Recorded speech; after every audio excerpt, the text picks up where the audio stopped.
Koketso Baloyi possède 2 fermes dans la province du Nord-Ouest.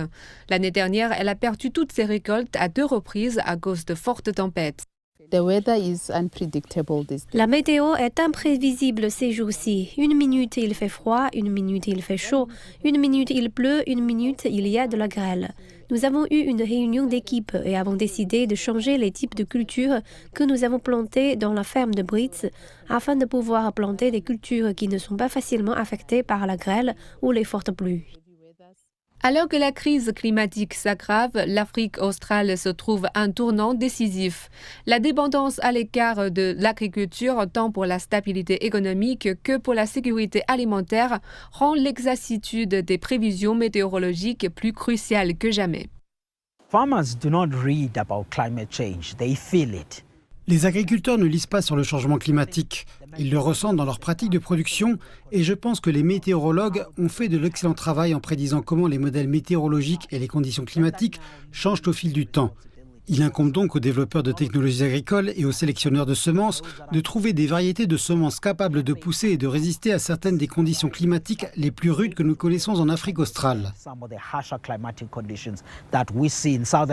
La récolte de maïs de l'Afrique du Sud cette année devrait diminuer de 12,6% par rapport à 2022. Cette baisse est attribuée aux conditions météorologiques sèches et caniculaires. Comme nous l'avons tous appris à la fin du mois de février, les conditions météorologiques nous ont rappelé une fois de plus que nous nous trouvions face au phénomène El Niño. La Zambie a perdu à l'heure actuelle près de la moitié de ses plantations de maïs. Le Zimbabwe nous a dit que plus de 2 millions de Zimbabwéens souffriraient de la faim d'ici la fin du mois de février. Les agriculteurs adoptent des stratégies innovantes pour atténuer les effets du changement climatique. Mais l'imprévisibilité des conditions météorologiques constitue un défi permanent. L'année dernière, nous avons planté des épinards. Il y avait environ 10 hectares d'épinards. Au moment où nous devions récolter, la grêle nous a frappés et nous n'avons pas pu récolter. Cela signifie que nous avons subi une perte. Nous avons également subi une autre perte lorsque nous avons recommencé à planter des épinards et que le gel s'est abattu à nouveau. L'activité agricole nécessite une grande quantité de ressources qui ont un coût élevé. Aujourd'hui, la mise en œuvre de mesures d'atténuation des risques pour limiter l'impact du changement climatique représente un coût supplémentaire que la plupart des agriculteurs ne peuvent pas se permettre.